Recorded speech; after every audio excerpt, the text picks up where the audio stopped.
Hey, good morning, everybody. Ty Garner here, and happy to be with you this Monday morning. I always love to start the week off right, and it's interesting to me how I guess the last few weeks I've been journaling, and the Lord's just been drawing me to the Old Testament, and kind of sometimes feel like, well, how do you really learn from stuff in the Old Testament? But we're going through Chronicles here with a guy named David, a lot about him, and he's just a guy that I can really relate to. He was a man after God's own heart, and yet he messed up so much. And I look at myself in that respect. I really and truly want to pursue God with all my heart, and yet for some reason, I keep messing up, and not in big ways. And like in this case, what David did wasn't huge, but 70,000 people did die as a result of his sin. But it's 1 Chronicles 21, verse 1, and then in verse 7, it says, "Then Satan stood up against Israel and moved David to number Israel." And then in verse 7, it says, "God was displeased with this thing, and so he struck Israel."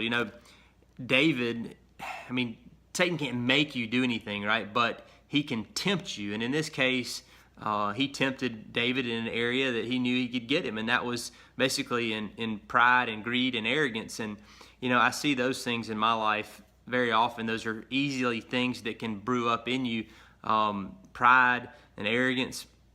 And he knew that he got in David and said, "Man, look, you need to count all the people of Israel and just see how big you've gotten." I can just see him talking to David, and David's like, "Oh man, yeah, I want to see how, man, what I've done, how big I've made my army. I'm bigger than anybody out there, and it just was arrogance, it was pride." And God said, "I don't think so."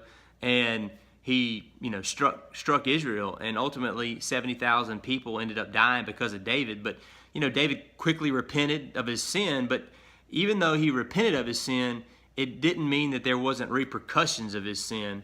And I think sometimes we see this in our lives. We may sin and recognize it and then repent, but ultimately there sometimes is still repercussions. And I can see that throughout my life, and I can just relate to a guy like David. I pursue God, I want to pursue God, I want to live for him every day, and yet I still am susceptible to sin.